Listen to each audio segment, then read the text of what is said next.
भाई की शादी के बाद पहली बार जब सरला अपने मायके पहुंची तो पूरे घर का माहौल बदला बदला सा नजर आया। सरला ने चहकते हुए घर में प्रवेश किया।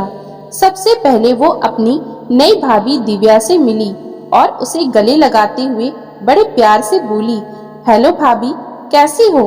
अच्छी हूँ दीदी, एक फीकी सी मुस्कान चेहरे पर लाकर दिव्या ने कहा और सरला के हाथ की अटैची अपने हाथ में लेते हुए धीरे से बोली, आप सफर में थक गई होंगी, पहले चलकर थोड़ा आराम कर लीजिए, तब तक मैं आपके लिए चाय नाश्ता लेकर आती हूँ। ये देखकर सरला को बड़ा अटपटा सा लगा। अभी सिर्फ 2 ही महीने तो हुए हैं शादी को और दिव्या का चमकता चेहरा बिल्कुल बुझ सा गया है। सरला अपनी माँ से मिली तो माँ प्यार से उसे गले लगाते हुए बोली, अरे इतनी बड़ी अटैची लाने की क्या जरूरत थी? मैंने तो तुझसे कहा था, अब यहाँ साड़ियों की कोई कमी नहीं है। लेकिन माँ, साड़ियाँ तो मिल जाएंगी, ब्लाउज कहाँ से लाऊंगी? कहाँ पतली दुबली भाभी और कहाँ मैं? सरला ने कहा तो माँ बोली, सिर्फ काला और सफेद ब्लाउज ले आती तो भी काम चल जाता।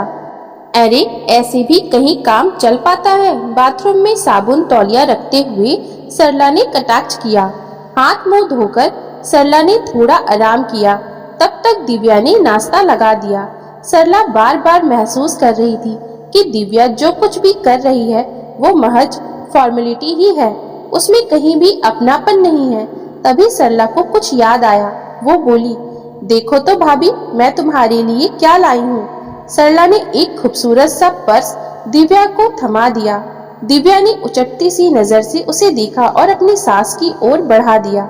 यह देखकर सरला हैरानी से बोली, क्यों भाभी, तुम्हें पसंद नहीं आया? इस पर दिव्या ने सकुचाते हुए जवाब दिया, पसंद तो बहुत है दीदी, पर क्या भाभी, ये तो मैं तुम्हारे लिए लाई हूँ, अपने पास रखो।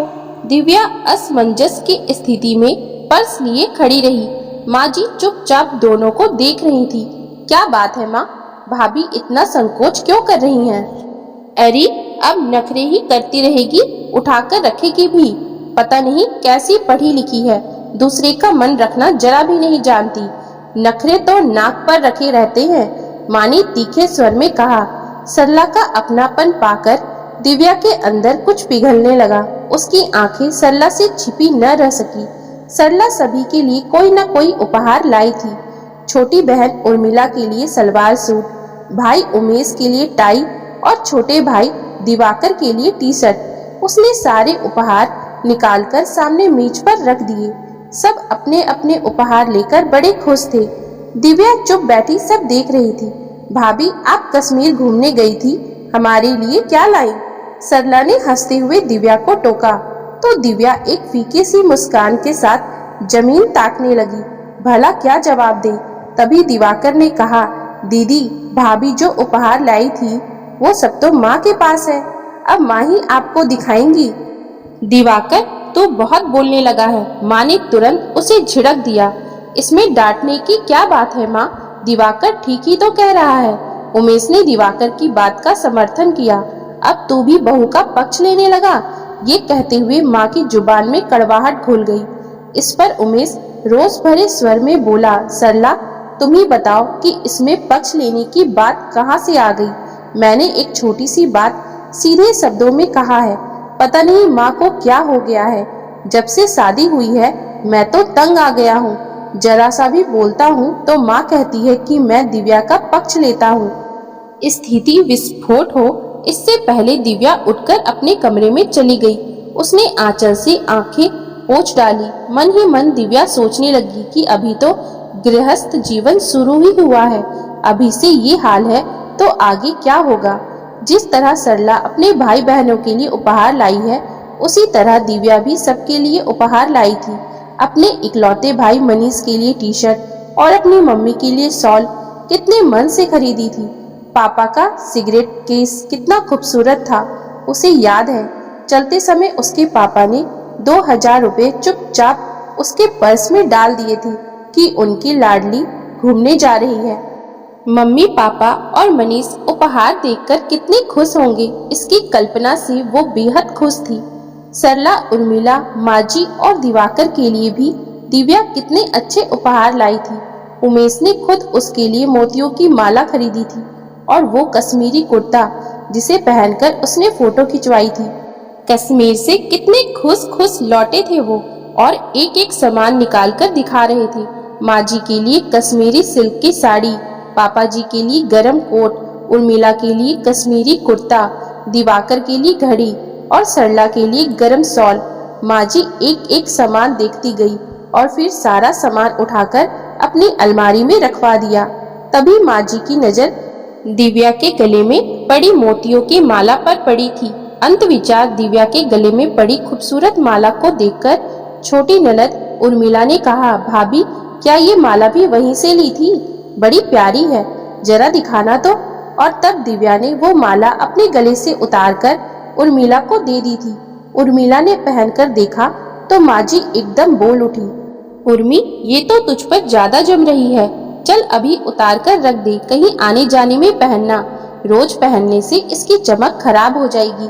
ये देखकर उमेश और दिव्या हैरान रह गए। उमेश ने कितने प्यार से ये पहला उपहार दिव्या को दिया था। उर्मिला और माँ जी ने उसे इस तरह से झटक लिया। इसका दुख दिव्या से ज्यादा उमेश को था। उमेश कुछ कहना चाहता था पर दिव्या ने आंख के इशारे से उसे मना कर दिया। 2 दिन बाद दिव्या का इकलौता छोटा भाई मनीष उसे लेने आ पहुंचा। आते ही उसने भी सवाल किया, दीदी यात्रा कैसी रही? मेरे लिए क्या लाई हो वहां से? अभी दिखाती हूँ, कहकर दिव्या माँ जी के पास जाकर बोली, माँ जी मनीष और मम्मी पापा के लिए मैं जो उपहार लाई थी जरा वो दे दीजिए। तुम भी कैसी बातें करती हो बहू, क्या तुम्हारे लाए उपहार तुम्हारे मम्मी पापा स्वीकार करेंगे? और उनसे कहने की जरूरत ही क्या है कि तुम उनके लिए उपहार लाई हो? फिर कल को उर्मिला की शादी भी तो करनी है, उसके लिए भी तो जरूरत पड़ेगी। घर देखकर चलना अभी से सीखो। सुनकर दिव्या का मन धुआं धुआं हो उठा। अब भला मनीष को वो क्या जवाब दे? जब मन टूटता है तो बुद्धि भी साथ नहीं देती। किसी तरह खुद को संभालकर मुस्कुराती हुई लौटकर वो मनीष से बोली, तुम्हारे जीजाजी आ जाए तब ही दिखाऊंगी। अलमारी की चाबी उन्हीं के साथ चली गई है। उस समय तो बात संभल गई, लेकिन उमेश के लौटने पर दिव्या ने उसे अकेले में सारी बात बता दी। माँ से मिन्नत करके किसी तरह उमेश केवल मनीष की टी शर्ट ही निकलवा पाया, लेकिन इसके लिए उसे क्या कुछ नहीं सुनना पड़ा।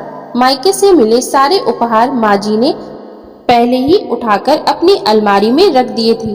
दिव्या को अब पूरा यकीन हो गया था कि वो दोबारा उन उपहारों की झलक भी नहीं देख पाएगी। शादी के बाद दिव्या के रिश्तेदारों से जो भी साड़ियाँ मिली वो सब माँ जी ने उठाकर अपने पास रख ली और अब खुद कहीं भी जाती तो दिव्या की ही साड़ी पहनकर जाती।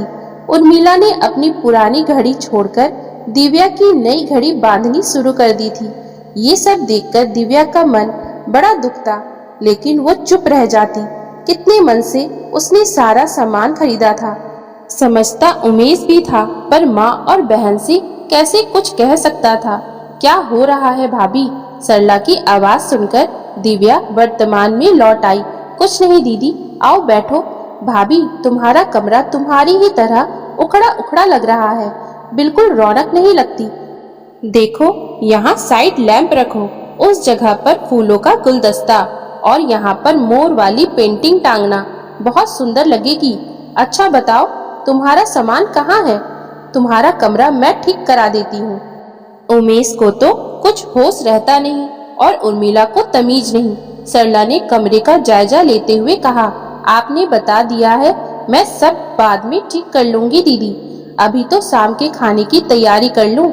दिव्या ने उठते हुए कहा, शाम का खाना हम सब बाहर खाएंगे भाभी, मैंने माँ से कह दिया है, माँ अपना और बाबूजी का खाना बना लेंगी। नहीं नहीं दीदी, ये तो गलत होगा कि माँ जी अपने लिए खाना बनाएंगी, मैं बना देती हूँ। नहीं भाभी, कुछ भी गलत नहीं होगा। आज बाबूजी का मन सिर्फ खिचड़ी खाने का ही है, जब उन्हें खानी होगी तभी माँ गरम गरम बना लेंगी।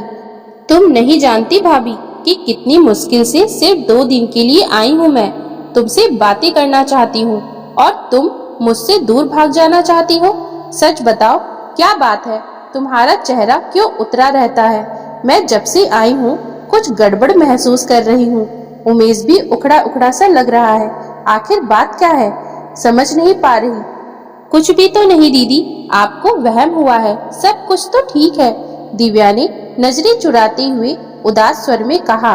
तो सरला बोली, मुझसे झूठ मत बोलो भाभी, तुम्हारा उतरा चेहरा बहुत कुछ कह रहा है। अच्छा दिखाओ, भैया ने कश्मीर से तुम्हें क्या दिलाया? दिव्या एक बार फिर संकोच से गड़ गई। सरला को क्या जवाब दे? अगर कुछ कहा तो समझेंगी कि मैं उनकी माँ की बुराई कर रही हूँ।